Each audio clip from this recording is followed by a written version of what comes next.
Happy Thursday. Happy Thursday. It is Therapy Thursday. How are you? I am doing very well. My name is Dr. Triffy. I'm a licensed psychologist in Atlanta, Georgia. On Thursdays, I show up to talk about psychology and mental health. And I want to talk tonight about an issue, a subject, an area that I hope will support you, will support your relationships across the board, across the board. Yeah. So I talk like I do because I'm from a little island in the Caribbean originally. It's called Dominica. And when I say Dominica, I am not talking about the Dominican Republic. We love them, yes, but they are further north. They border with Haiti. We are down south between Guadeloupe and Martinique. So, when you're looking for your next trip to the Caribbean, you're going to be looking for the nature island of the Caribbean, not just Dominica, because sometimes when you type Dominica, it takes you to Dominican Republic. Like I said, we love them, but you're trying to get to Dominica. All right.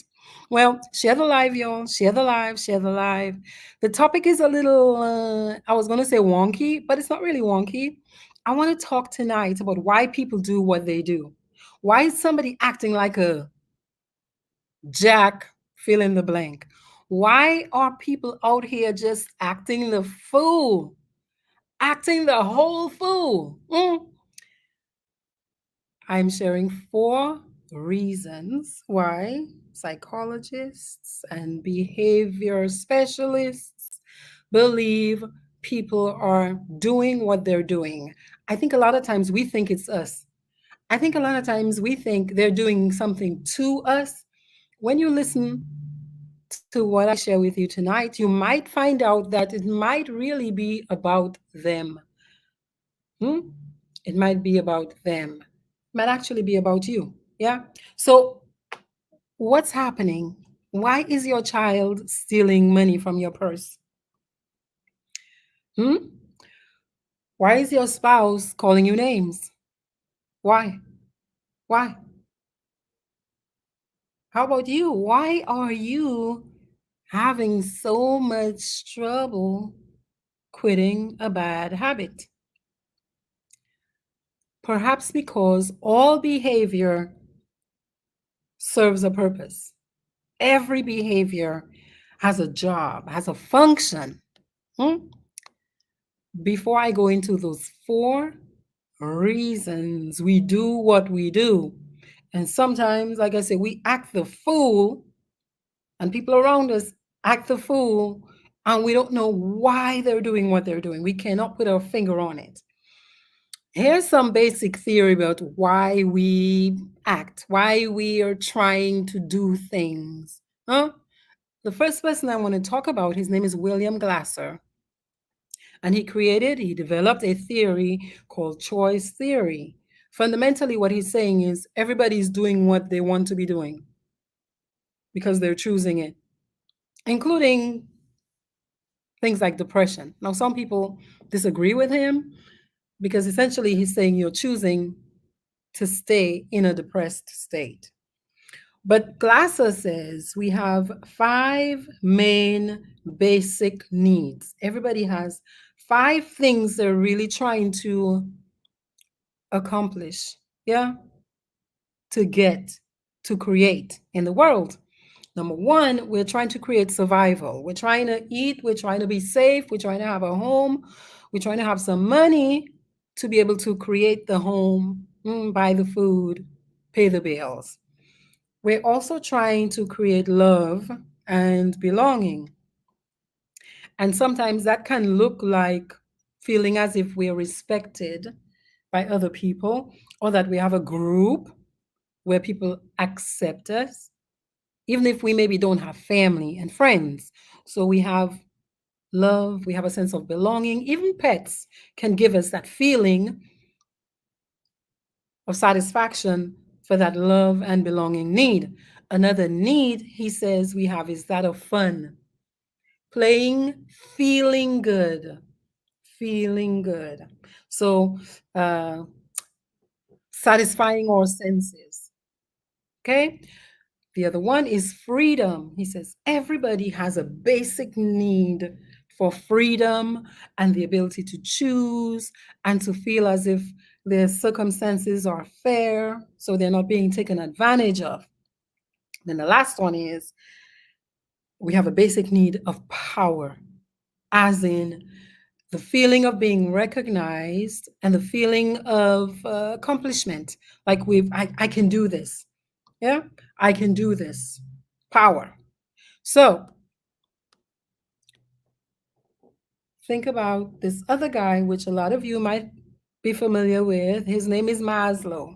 His name is Abraham Maslow, and he created a hierarchy of needs where he suggests that there are levels to how we do go about choosing which need we will meet first. So we have all of these needs, yeah, but what do we choose to take care of first? He says we take care of our physiological needs first, like our body survival needs. Air, if we don't have air, we die. Yeah, so air, water, food, sleep, shelter, reproduction, as in SEX, is in that category, clothing. If you think about somebody who's become physiologically dependent on alcohol or any kind of drug, that can become a body need. That can also become a physiological need. So he says, think about it. A person who is, I'm going to use colloquial language, strung out on crack is going to find a way, perhaps, to meet that need first before they go up one level to safety needs. So the second level of needs, Maslow says, is safety, personal security. I want to be safe. I protect my body. Employment needs, resources, access to health care, um, owning property, not just the basic having shelter, but actually moving to where we create a safe space for ourselves. The next category in that hierarchy is love and belonging, friendship, intimacy, family, a sense of feeling connected, like I'm part of something and I'm not alone. The next category of needs is self esteem, feeling respected, respecting ourselves, kind of looking for status, yeah, establishing ourselves in a position where, people respect us, they look up to us, they trust us. Recognition, strength, and freedom. And then the final one is self actualization. So Maslow says when you've been able to take care of your food, clothing, shelter, and you've been able to create a sense of safety for yourself because you've got a job, you're earning money, you know where your next meal is coming from, then you might move up to solidifying relationships in your life. And then once that is satisfied, you move up to esteem. Well, all right, all right, all right. I got my house, I got my kids, I got my family. Perhaps now it's time for me to become the deacon in the church. And then self actualization is the highest level where we desire to be the best we can be. So, yes, I'm the deacon, but I want to now start doing things for other people, making the world a better place, so to speak. So, these two theorists give us some examples of how we go about meeting our needs, getting what we want, yeah, and what are some of those primary wants that we do go after. Now, here come the four functions of behavior, the four reasons we act, we do what we do. They're going to fall in these four main categories. I want you to remember it like this. There's a little slang out there like, have several seats, go have a seat. Have several seats, like you're trying to put somebody in their place. Think of SEAT to help you remember why your person might be acting like a darn fool. Okay? It might not be about you, it might be completely about them. Usually it's about them because we're doing things for a reason. And sometimes the things we do hurt us or it might hurt other people. But usually the reason we're doing what we're doing is going to fall under these four categories. So get your pen and paper. School time. Dilling, dilling. School bell ring. All right, number one, S is for sensory stimulation. People are doing what they're doing to satisfy their senses. Fun, pleasure, sensual stimulation, feeling good, and decreasing pain. Decreasing pain doesn't always mean decreasing physical pain, it could be decreasing emotional pain, yeah, psychological pain. So, S is for sensory stimulation. People are doing things. Your child is getting high because they enjoy the feeling of being high. Your spouse is addicted to alcohol because they enjoy the feeling of being under the influence. They're not trying to hurt you necessarily.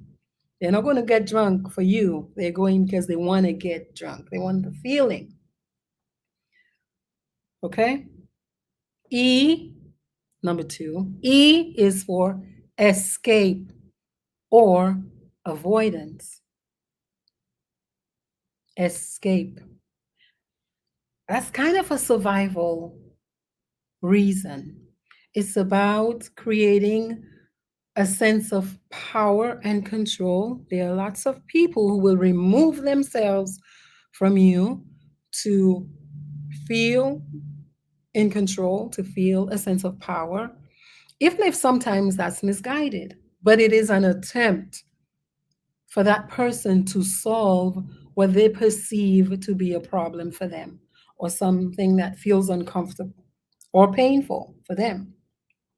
So E is for escape. A is for attention. A is for attention. Many of us act to get feedback. I'm doing this, I'm giving you this gift because I like the feeling of you telling me I'm a wonderful person. Yeah? I like the feeling of you hugging me. If you hugged me, that would be for sensory stimulation. Yeah? So attention. Many of us, our kids are doing things we really do not like them to do. A lot of our kids are doing it for our attention. And many of them haven't really necessarily learned how to do it for positive attention.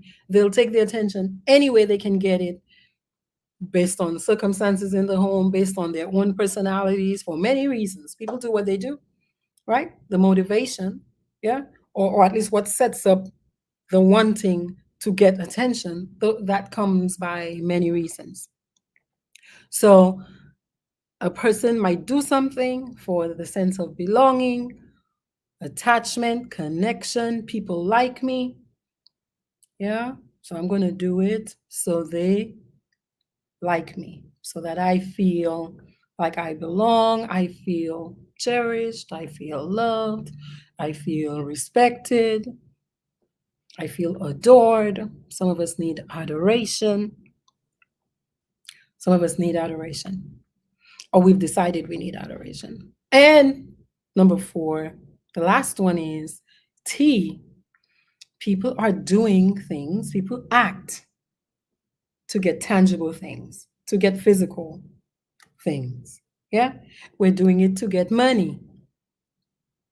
We're doing it to get money to buy things, to pay for our mortgages, to pay our bills. These are tangible things. Okay? There's a physical reward, there's a physical benefit. We're doing it so somebody can give us something back. We're doing it for money, for food, for us to buy clothes, for shelter, for sometimes it's a way to get power. Now, power is not something you can necessarily touch, but it is something you can touch because the amount of money you can make from powerful connections and the amount of influence you can garner, yeah, you can turn that into something tangible.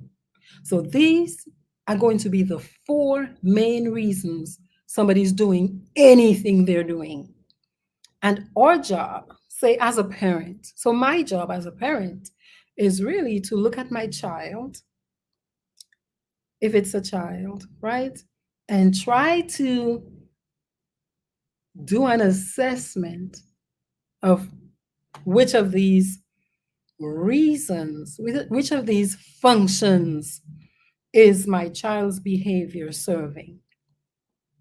What is the function of my own behavior? If I find that I am running into continuous problems, why am I continuing to do what it is I'm doing? SEAT. See, because when I identify which of these primary reasons I'm doing what I'm doing, or that person is doing what they're doing, then I might be able to make a plan. Then I might be able to make a plan. Okay. So let's suppose you have a child that's just off the chain, or you have a spouse that's just doing a lot of things that's very painful for you. You have a supervisor. You have a friend that's doing many things that don't feel good. And yeah, you might be able to identify their reasons from the SEAT, but what do? I'm going to say you got three options, right? Number one, you can accept them as they are.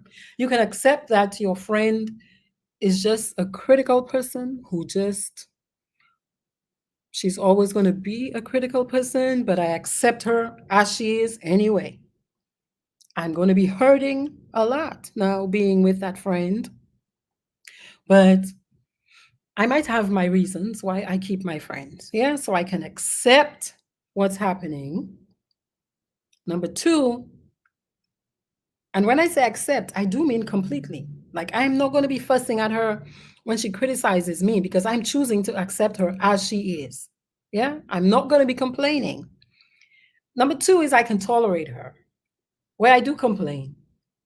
I want to go, I want to stay. Mm. Yes, it is so painful for me today. I'm telling everybody about it, but I'm not making any move to change it or adjust the relationship. That's when we tolerate things. And I'm going to encourage you not to tolerate anything painful. Even in your body, go to a doctor. Hmm? Even in your body, go to a doctor. If your shoes are too tight and they're painful, switch them up, right? Because tolerating pain makes us get sicker and sicker, sicker and sicker, because we've not applied any intervention to see a difference, to give ourselves or the other person an opportunity to see or to do something different, because we're just tolerating it. Number three really is what we ought to do, if you ask me. If you ask me, number three is to reject the behavior, to reject it. I don't want this, or I want this. Like, to be very clear and clean in our language, yeah, and in our actions, in our choices. Like William Glasser says, we have a choice to create a different outcome. If we reject it, no, you can reject it outright and just completely terminate. I can terminate. I can say this kid, and many parents do this over here. They say this child is unruly, and they take them to the Department of Juvenile Justice, or they take them to the Department of Family and Children Services. Essentially, they surrender their kids to the state. They completely reject whatever it is the behavior is that they find too painful. I mean, that's a choice. Everybody has a choice and a right to do whatever it is that's legal, ethical, moral. Or you can create an agreement to change, to have a different outcome, possibly. I say create an agreement because I think parents, I don't know that we always take a seat with our kids to try to really adjust the behavior. I don't know that they always are on board with us when we're trying to get them to do things in a different way. So, agreement and consent are always awesome because we're on the same page. Even if it's a child, we're on the same page. But if you're going to target, if you're going to stay, right? If you're going to, when I say stay, I mean if we're going to continue the relationship, the connection, the whatever it is, if we're going to target the bad behavior or the behavior that causes pain, we feel pain when that thing happens. Step number one is to be clear about what that behavior is. Two people should be able to clearly understand what you're talking about. So if you say something like, let's say it's a spouse or you're in a relationship and the person is doing something, you're like, oh, they just make me so mad. I hate when they do things to hurt my feelings. Well, would a stranger know what you're talking about? No. So for us to change behavior, we have to clearly describe what the behavior is. Two people ought to be able to separately be able to see the behavior and agree, yeah, that's what that person meant when they said, oh, what they're doing is hurting me. Yeah, so you have to become very clear about what specifically your child is doing, your spouse is doing, your mother is doing. Yeah, so exactly what you see happening is what you describe. That is the behavior. So I hate when my husband uh, just leaves the house and doesn't tell me where he's going. And he doesn't tell me where he's going. It's clarification on, I hate when my husband just leaves the house. Because somebody else can be in the house with you. And if that happens, if he leaves the house and he doesn't tell you where he's going, they can identify that too. But if you say, I just hate when he leaves the house, I mean, leaves the house to go to work, leaves the house and gives you a hug. You know what I'm saying? So we have to be clear about what the behavior is we're saying that's causing us discomfort. All right? A focus on the action itself as opposed to how you feel about the action. Oh, I don't like it when they do XYZ. I think they're terrible people. I think he's terrible. I think this is just a bad child. When my child does not listen, does not follow my direction, after one request, that's a clarification. My child does not follow my instruction after one request is different than my child doesn't listen to me. So my child is a bad child. So identify the particular behavior you want to see be different in your child or in your spouse or in whomever it is that's causing you pain, your boss. Yeah, your boss. I hate that boss. They're just mean to me. Ah, that is not clear. I don't like it when my boss tells me to come to work on my day off. That's something clear. Anybody else can look at it and say, yeah, that I see it. Hmm? It helps when we identify the behavior and we describe it in a way that we can measure it, so we can say, well, this week they did that thing 3 times, or they did that particular thing 7 times. Because if we can do that, perhaps we can set a goal, come to some little agreement where the person might agree with us that instead of 7 times, they will do it 4 times. I'm going to say something that psychology people like to say, but I know it's challenging to do. I'm going to say be non judgmental. It's really hard as a human being to be non judgmental with somebody that you're experiencing pain from their words or their actions. I mean, I know that. But if we're trying to get the person to do something we would prefer, remember the person's been doing what they want to do, and they could do it from now until the end of the world.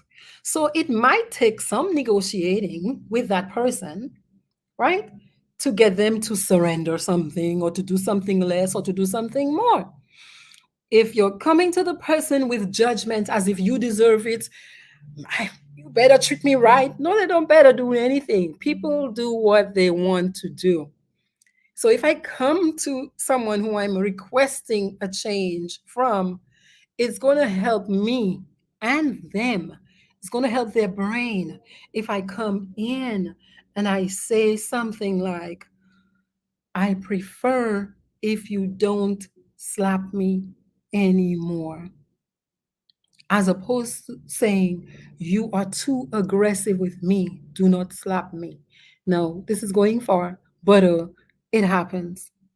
Yeah, it happens. So we're being very clear with exactly what it is we want to see different. I mean, I'm telling you, in settings where you're actually creating, many people use these to create what are called behavior intervention plans. And you have to get so clear. You might have to say something like, hey, when I see you hit so and so with a closed fist versus with an open fist, yeah, you have to become very, very clear. Okay. So, as I was saying, I was giving an example of like how you might describe a behavior where somebody's hitting somebody else. Let's suppose the behavior under scrutiny is aggression. Yeah, you might start with something broad, like you might say, yeah, that person is being aggressive with me. I don't like that. Yeah, a person's being physically or verbally aggressive with me. Yeah, let's say they were being physically aggressive with you. You might describe the behavior as any time that person physically strikes, physically hits, kicks another person or an object or themselves. You see how I'm clarifying it?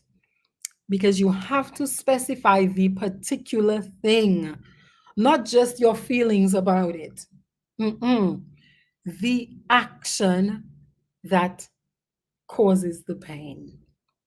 You have a child, and the child is, we might call it in Dominica, that child is rude. They don't listen to me. They're a quote unquote bad child. Well, you want to specify the behavior, the specific behavior. If a child is not quote unquote listening to you, is they're not complying with your directives.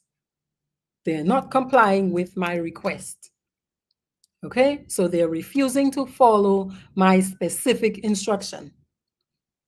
And you might want that following your specific instruction to be done within 5 minutes, 5 seconds, 5 hours, whatever it is. But you have to be clear about that. You have to be clear about that. Now, again, every behavior is serving a purpose. Your child is acting the way they're acting for one of those SEAT reasons. Yeah. Sensory, they're trying to feel good. They might be trying to hear a particular thing.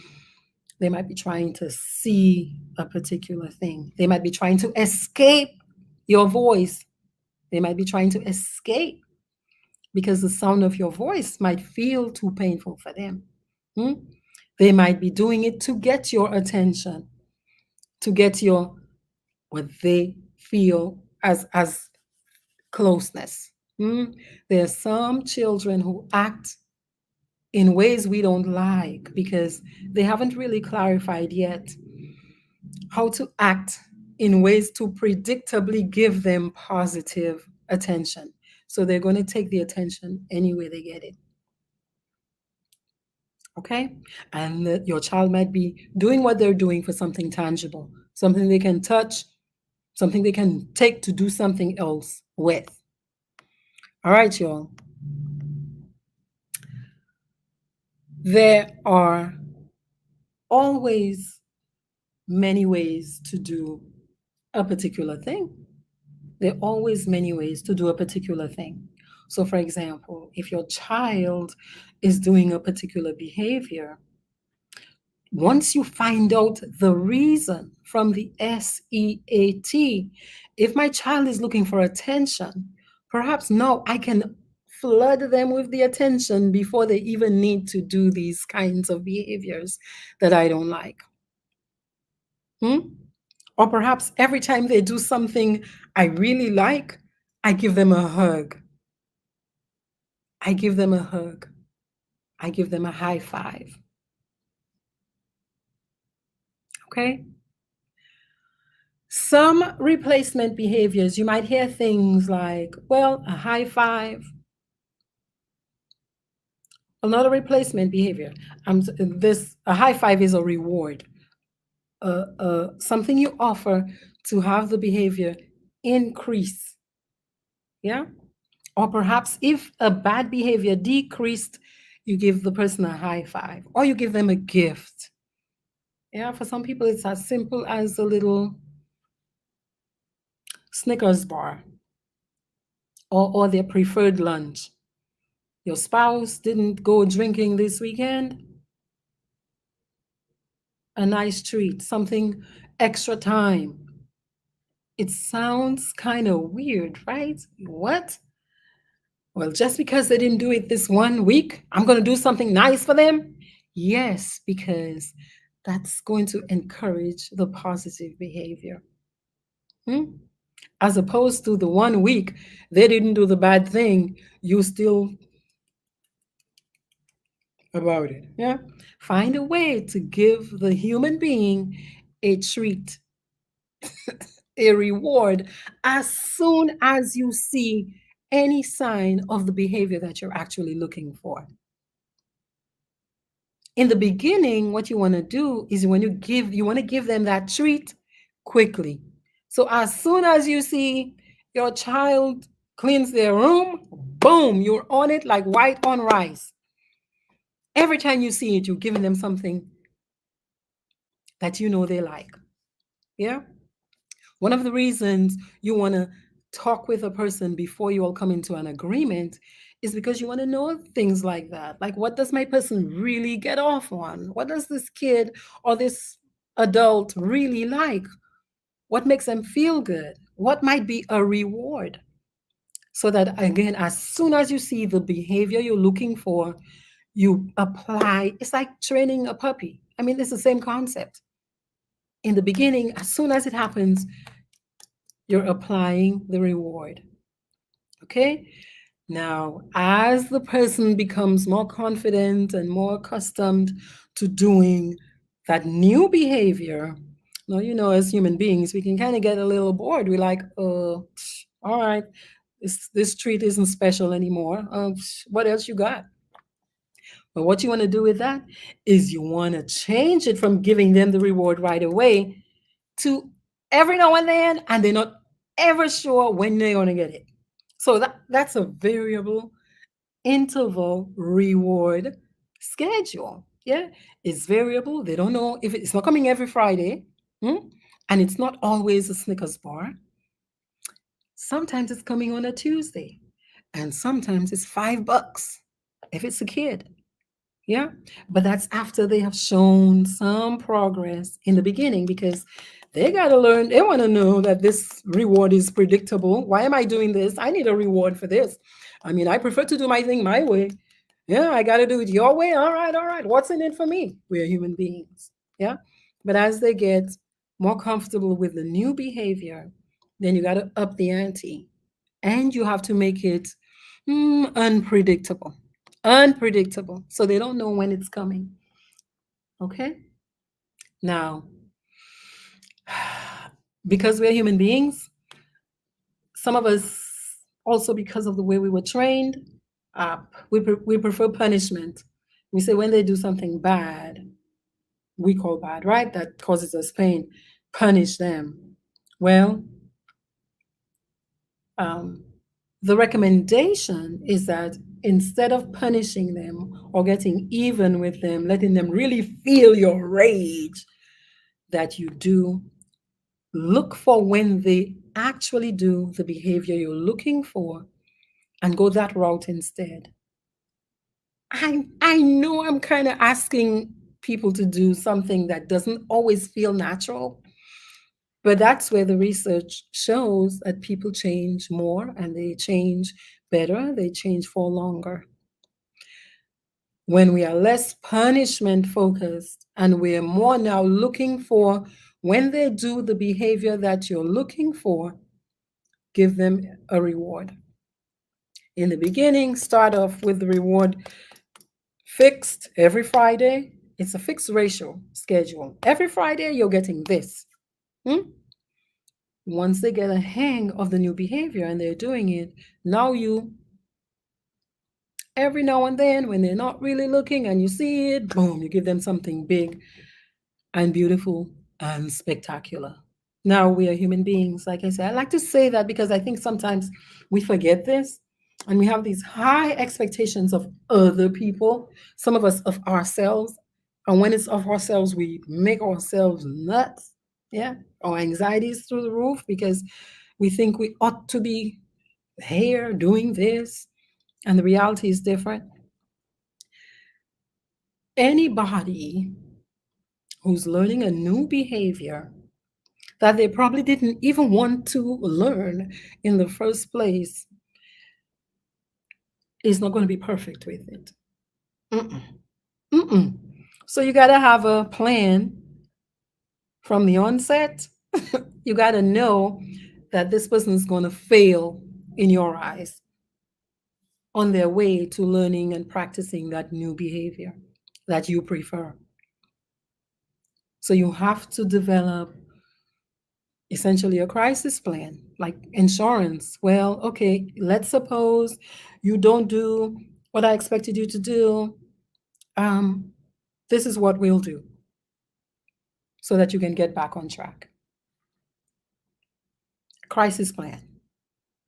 Along the way, you want to keep each other safe. Keep your child, if it's a child, keep your child safe. Yeah. Keep monitoring, keep checking in to see, hey, how are things going? Yeah. How are things going? Because change takes time. Change takes time, but if the person is worth it to you, if they're worth it to you, I have a feeling that you will do what it takes to create the outcome that you're looking for. So, Jackie and Paula, OJ, Indigenous, this is my offering tonight. If you got a kid, if you got a spouse, if you got a sibling, you got a friend, and they're doing things that are very painful for you, you can accept them as they are. That's just my person. That's how they are. I'm not going to argue with them when they do the thing that hurts me. It is what it is. Tolerate it. One day you're okay with it. Tomorrow you're not okay with it. You're going back and forth. Should I just get rid of them or keep them? That's horrible for your health, for your physical and your mental health. because it's very stress inducing. Hmm? And we know stress, indigenous will tell you, is at the root of a lot of our inflammatory problems. Okay? But if it's a situation where you are not, it's not as if you can just release the person.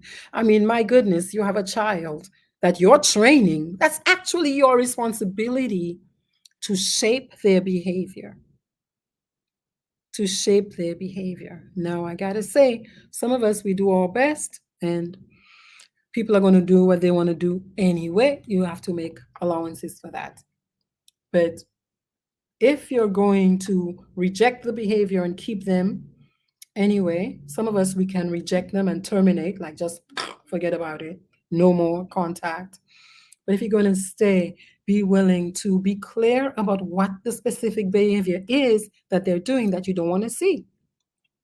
And when you see them not doing the bad behavior anymore, quickly fall on them like white on rice and give them something, do something they like, because that is really how we encourage behaviors to grow and grow versus punishment, which many of us were raised with, where we think if I cut their tail, they're going to stop.